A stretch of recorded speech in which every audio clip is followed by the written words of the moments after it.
अस्सलामुअलैकुम। Tele school के इस एजुकेशन प्रोग्राम में खुशामदीद। ये प्रोग्राम टीवी पर हुकूमत पाकिस्तान और सबक फाउंडेशन की शराकत से पेश किया जा रहा है। इसके लेसन्स पाकिस्तान के तमाम तालीमी बोर्ड बशमूल कैम्ब्रिज के सिलेबस के मुताबिक तैयार किए गए हैं, जिसमें एजुकेशन कंटेंट सबक फाउंडेशन प्रोवाइड कर रही है।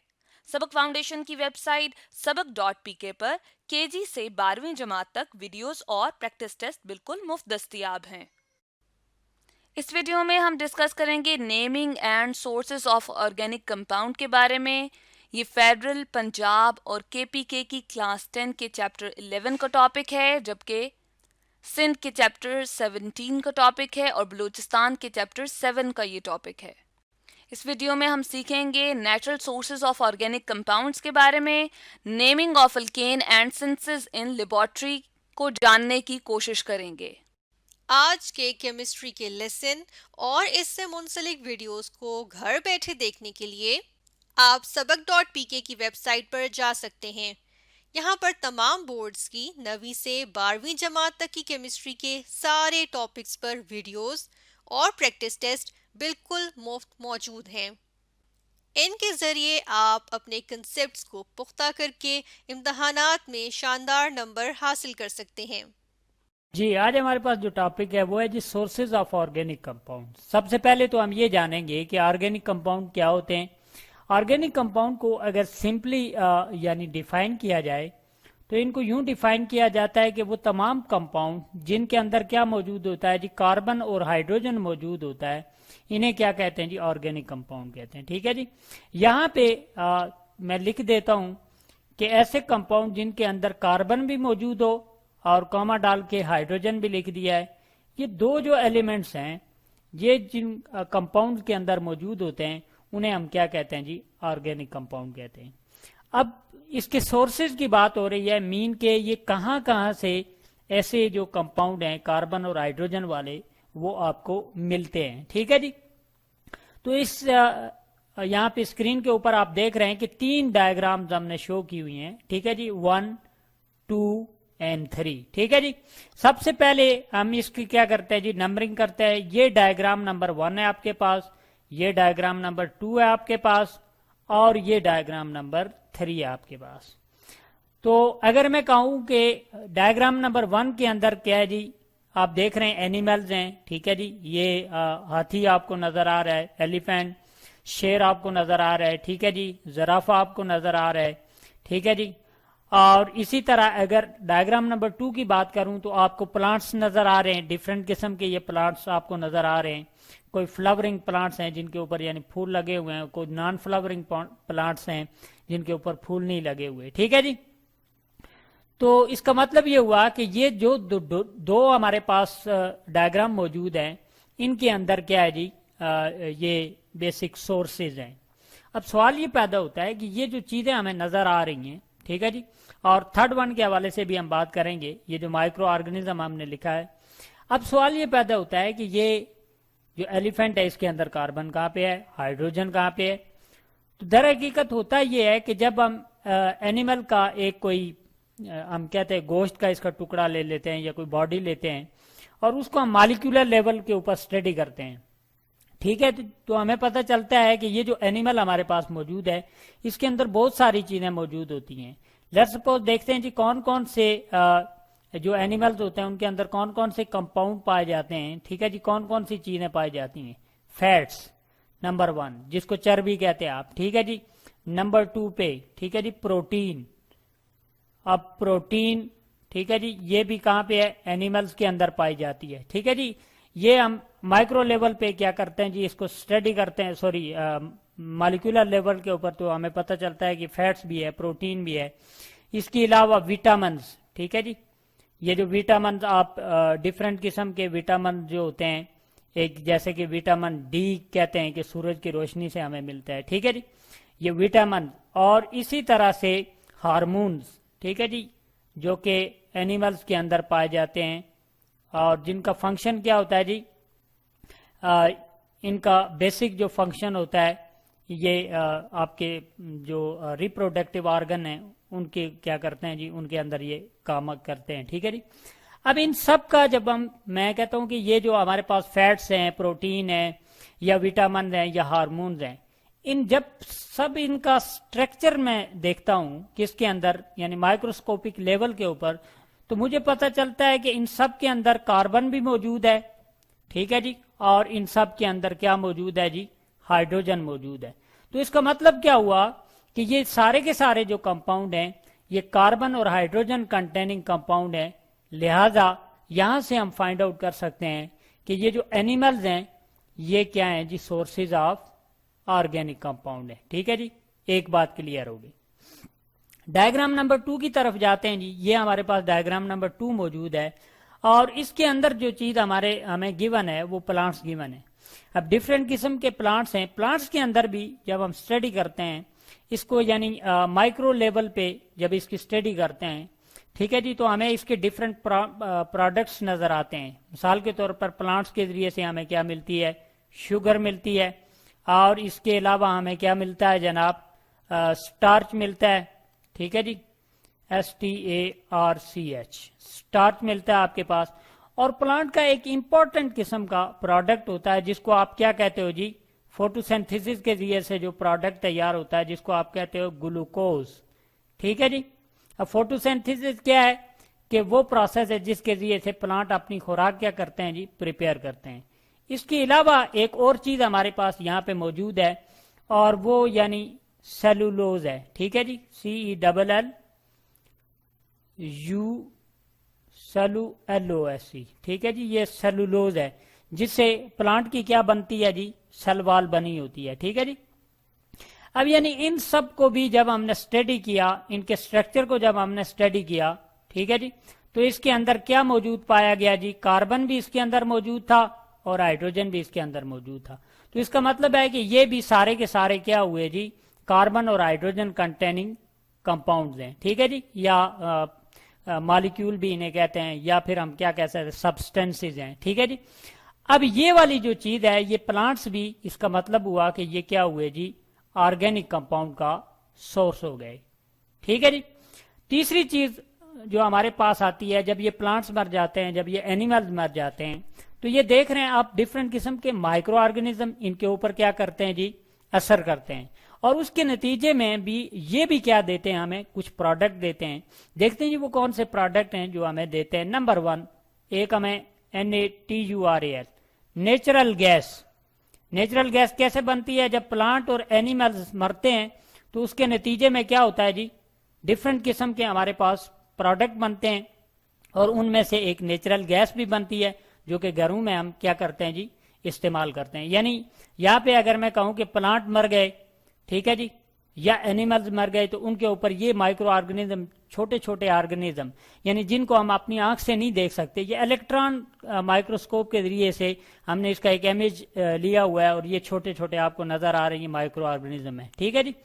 इसके अलावा जो प्रोडक्ट बनता है इसके नतीजे में, वो जी हमारे पास नेचुरल गैस के अलावा ऑयल बनता है। ठीक है जी, क्रूड ऑयल। ठीक है जी। और ये दूसरा ऑयल जो कि आप घरों के अंदर यूज करते हैं, ठीक है जी, मट्टी का तेल जिसको कहते हैं, ठीक है जी, केरोसिन ऑयल, तो ये भी इसी के प्रोडक्ट के जरिए से बनता है। इसके अलावा एक और तीसरा प्रोडक्ट भी हमारे पास बनता है जिसको हम क्या कहते हैं जी, पेट्रोल कहते हैं। ठीक है जी, पेट्रोल। अब ये पेट्रोल भी जो है ये किसकी वजह से बनता है जी, माइक्रो ऑर्गेनिज्म के, प्लांट्स और एनिमल की बॉडी के ऊपर जो इफेक्ट होता है उसकी वजह से बनता है। इन सब को जब हम स्टडी करते हैं, इन तीन चीजों को, तो हम देखते हैं कि इसके अंदर भी क्या मौजूद है जी, कार्बन भी मौजूद होता है, हाइड्रोजन भी मौजूद होता है। लिहाजा ये सारी की सारी क्या चीजें हैं जी, ऑर्गेनिक कंपाउंड है। तो इसका मतलब ये हुआ कि माइक्रो ऑर्गेनिज्म ने जो प्लांट और एनिमल के ऊपर, ठीक है जी, इनको डिकम्पोज किया या इनके ऊपर कुछ असरात मुरत्तिब किए, उसके नतीजे में जो हमारे पास प्रोडक्ट बने वो भी हमारे पास क्या बना जी, सोर्सेज ऑफ ऑर्गेनिक कंपाउंड है। ठीक है जी, इसको हमने शो कर दिया है। तो ये सारी की सारी चीजें जो डायग्राम के अंदर आप देख रहे हैं, यानी इसके अंदर आप फैट्स देख रहे हैं, प्रोटीन, विटामिन, ये सारे के सारे क्या हैं जी, ऑर्गेनिक कंपाउंड्स हैं। और एनिमल और प्लांट बेसिक इसके मेजर सोर्स हैं और माइक्रो ऑर्गेनिज्म सब सोर्स है इसका, कि जो प्लांट और एनिमल की बॉडी को किसके अंदर कन्वर्ट कर देता है, ऑर्गेनिक कंपाउंड के अंदर कन्वर्ट कर देता है जी।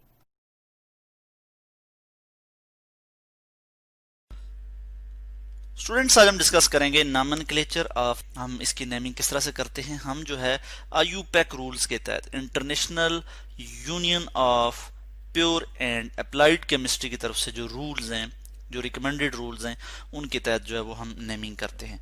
किस तरह से करते हैं ये आज हम पढ़ेंगे। सबसे पहले हम क्या करते हैं जी कि लॉन्गेस्ट जो चेन है, लॉन्गेस्ट कंटिन्यूअस कार्बन चेन है, उसको सिलेक्ट करते हैं। सबसे पहले हम क्या करते हैं, मैंने यहाँ लिख लिया कि longest continuous carbon chain is selected. उसके बाद हम हम यहाँ पे एग्जांपल देख लेते हैं और फिर हम मज़ीद देखेंगे हम किस तरह से नेमिंग करते हैं। तो ये हमारे पास जो है वो आ गया। ठीक है, अब हम देखते हैं कि इसमें जो लॉन्गेस्ट कंटिन्यूअस कार्बन चेन है वो कौन सी बन रही है। 1 2 3 4 5 6 कार्बन है। इस तरह से 1 2 3 4 5 6 7 कार्बन है। तो जो 7 कार्बन की चेन है वो हमारे पास लॉन्गेस्ट कंटिन्यूअस कार्बन चेन बन रही है। तो इसको हम इस तरह से लिख लेंगे कि ये हमारे पास लॉन्गेस्ट कंटिन्यूअस कार्बन चेन है और ये हमने सेलेक्ट कर लिया। उसके बाद हम देखते हैं कि बाकी ये क्या है। ठीक है, ये जो है इसको हम कहते हैं सब्स्टिट्यूएंट। ये क्या है जी, ये जो चीज़ है ये सब्स्टिट्यूएंट है। मिथाइल जो है यहाँ पे एज अ सब्स्टिट्यूएंट के तौर पे मौजूद है। तो मैं यहाँ लिखूंगा सब्स्टिट्यूएंट, TUENT, सब्स्टिट्यूएंट, और इसको मैं इस तरह एरो से यहाँ पे शो कर लूंगा। अब हम क्या करेंगे जी, अब हम जो है वो नंबरिंग करेंगे। ठीक है, और नंबरिंग हम किस तरह से करेंगे ये मैं आपको बता दूं कि नंबरिंग हम करते हैं कि जहां से पोजीशन ऑफ द सब्स्टिट्यूएंट नज़दीक हो, कम से कम नंबर मिल रहा हो सब्स्टिट्यूएंट को। 1 2 और पोजीशन 3 पे यहाँ पे सब्स्टिट्यूएंट आ रहा है। इधर से अगर हम देखें तो 1 2 3 4 5 पे आ रहा है। ठीक हो गया, तो ये यहाँ से तो सब्स्टिट्यूएंट को ज्यादा नंबर मिल रहा है। तो यहाँ से 1 2 3 4 इधर से हम देख सकते हैं इसको। बल्कि इसको मैं जो है यहाँ पे लिख लेता हूँ कि 1 2 3 4 5 6 7, और यहाँ पे पोजीशन 3 पे क्या है हमारे पास, हम देख सकते हैं कि पोजीशन 3 पे सब्स्टिट्यूएंट है। कौन सा सब्स्टिट्यूएंट है जी, मिथाइल। उसको हम इस तरह से लिख लेंगे 3 मिथाइल, और नंबर को वर्ड जो है इससे सेपरेट किया जाता है हाइफन से, एक हाइफन डालते हैं हम इस तरह से। तो 3 मिथाइल, और पेरेंट चेन में कितने कार्बन है आप देख सकते हैं कि 7 कार्बन है। तो जो पेरेंट नेम है वो 7 कार्बन है, तो हम लिखेंगे हेप्टेन। ठीक है, हम क्या लिख लेंगे जी, हेप्टेन मिथाइल, और इसको हम इसी तरह लिख लेते हैं heptane, TANE, heptane. 3 methyl heptane, ये इसका हमने नाम लिख लिया। आप देख सकते हैं कि जो सब्स्टिट्यूएंट है उसको हमने शुरू में लिखा है, उसको पहले लिखते हैं। और जो पेरेंट नेम है, पेरेंट चेन जो है हमारे पास, ये जो पेरेंट चेन है इसका जो नाम है वो हमने आखिर में लिखा है इस तरह से। ठीक हो गया।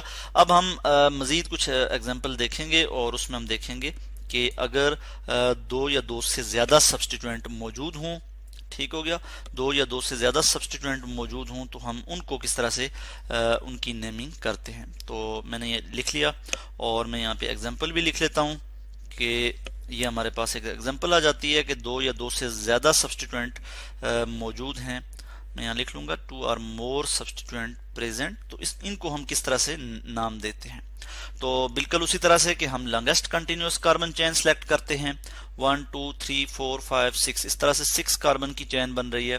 1 2 3 4 5 6, इस तरह से भी 6 कार्बन की चेन बन रही है। 1 2 3 4 5 6, इस तरह से भी 6 कार्बन की चेन बन रही है। यानी सबसे जो लंबी चेन है वो 6 कार्बन पर ही मुश्तमिल है।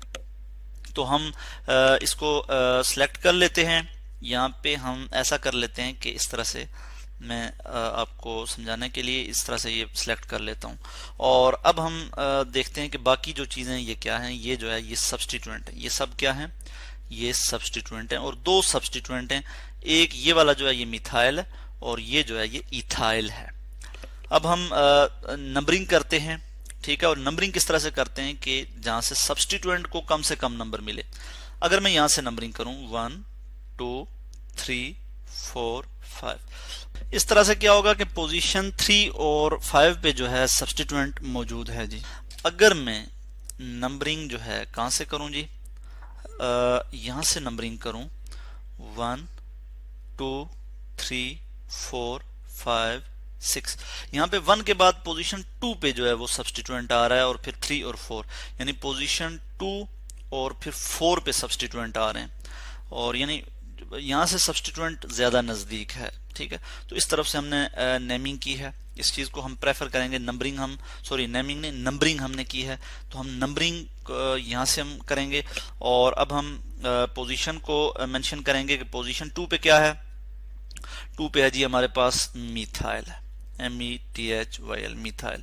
और पोजीशन 4 पे क्या है, पोजीशन 4 पे हमारे पास है जी इथाइल, ETHYL इथाइल है। और जो पेरेंट चेन है वो कितने कार्बन पर मुश्तमिल है, वो 6 कार्बन पर मुश्तमिल है, और हम क्या लिख लेंगे, हेक्सेन, HEXANE हेक्सेन। अब हम इसको एक प्रॉपर वे में इसका नाम लिख लेते हैं, और ये अब हम देखते हैं कि ये अल्फाबेटिकल ऑर्डर में हम लिखेंगे। क्योंकि ई पहले आता है एम से, तो हम पहले इथाइल को लिखेंगे, यानी हम लिखेंगे 4 इथाइल। हाइफन से हम सेपरेट करेंगे इस 4 को, यानी नंबर को हम वर्ड से हाइफन से सेपरेट करते हैं, इथाइल। ये इसका प्रॉपर तरीका है लिखने का, इसकी नेमिंग करने का। ठीक है, तो 4 इथाइल, उसके बाद हम फिर हाइफन लिखेंगे और मिथाइल को लिखेंगे, यानी 2 मिथाइल। पोजीशन 2 पे जो है वो मिथाइल, 2 मिथाइल। और फिर हम क्या करेंगे कि पेरेंट चेन में हेक्सेन जो है वो, पेरेंट चेन का जो नाम है वो हेक्सेन है, तो हेक्सेन हम यहाँ लिख लेंगे HEXANE हेक्सेन। तो 4 इथाइल 2 मिथाइल हेक्सेन। इसके अलावा हम कुछ और एग्जांपल यहाँ पे देखेंगे, और हम देखते हैं कि अगर 2 या 2 से ज्यादा, अगर 2 और मोर सब्स्टिट्यूएंट, अगर 2 सब्स्टिट्यूएंट मौजूद हों, कौन सा जी, एक ही कार्बन पे अगर 2 सब्स्टिट्यूएंट मौजूद हों, तो उसके लिए हम क्या करेंगे, मैं यहाँ लिख लूंगा कि 2 सब्स्टिट्यूएंट, मैं लिखूंगा 2 सब्स्टिट्यूएंट TUENT। और ये अगर 2 सब्स्टिट्यूएंट मौजूद हों सेम कार्बन पे, सेम कार्बन, तो इस केस में हम किस तरह से नेमिंग करते हैं। तो इसके लिए भी हम एक एग्जांपल देख लेंगे यहाँ पे, और उस एग्जांपल की मदद से हम समझेंगे कि हम उसकी नेमिंग किस तरह से करेंगे। तो ये हमारे पास एक एग्जांपल आ जाती है। इसमें हम वही प्रोसीजर अपनाएंगे कि सबसे पहले हम क्या करते हैं, लॉन्गेस्ट कंटिन्यूअस कार्बन चेन को सिलेक्ट करते हैं। तो हम देखते हैं 1 2 3 4 5 6। ठीक है, 1 2 3 4 5 6, 1 2 3 4 5, इस तरह से तो नहीं बनेगी। तो लॉन्गेस्ट कंटिन्यूअस कार्बन चेन हमारे पास ये आ जाती है, जो कि 6 कार्बन पर मुश्तमिल है। अब हम सब्स्टिट्यूएंट को लोकेट करेंगे, कहाँ पे है सब्स्टिट्यूएंट। एक हमारे पास सब्स्टिट्यूएंट ये आ जाता है, और एक सब्स्टिट्यूएंट ये आ जाता है, यानी दोनों सब्स्टिट्यूएंट एक ही कार्बन पे हैं। ठीक है, तो यहाँ पे फिर हम क्या कर लेंगे कि इसको हम अब नंबरिंग करेंगे। नंबरिंग हम वहां से करेंगे जहां से सब्स्टिट्यूएंट को कम से कम नंबर मिले। तो आप देख सकते हैं कि यहाँ से नंबरिंग करेंगे 1 2 3, पोजीशन 3 पे सब्स्टिट्यूएंट आ रहे हैं। यहाँ से अगर हम करें तो 1 2 3, और फिर 4 पे जो है सब्स्टिट्यूएंट आ रहे हैं। तो यहाँ से हम नंबरिंग नहीं करेंगे, हम प्रेफर करेंगे यहाँ से नंबरिंग। ठीक हो गया, और हम इसको यहाँ से नंबरिंग कर लेंगे, यानी 1 2 3 4 5 6। पोजीशन 3 पे यहाँ पे हम देख रहे हैं कि 2 सब्स्टिट्यूएंट मौजूद हैं। एक है जी हमारे पास मिथाइल, METHYL मिथाइल, और दूसरा है जी हमारे पास इथाइल। 3 पे ही हमारे पास क्या है जी, इथाइल, ETHYL इथाइल। और पेरेंट चेन क्या है जी, हेक्सेन, हेक्सेन है। ठीक है, 6 कार्बन पर मुश्तमिल है, तो हम यहाँ लिखेंगे हेक्सेन, HEXANE हेक्सेन। अब हम बिल्कुल इसको अल्फाबेटिकल ऑर्डर में भी लिखेंगे कि 3 इथाइल, ETHYL 3 इथाइल। और उसके बाद हम क्या करेंगे, 3 पोजीशन 3 को ही लिखेंगे, क्योंकि 3 पे सब्स्टिट्यूएंट है। 3 मिथाइल, THYL, और इनको हाइफन से सेपरेट किया हमने, नंबर को वर्ड से, वर्ड जो है उससे हाइफन से सेपरेट किया, और उसके बाद हेक्सेन हमने यहाँ लिख लिया HEXANE।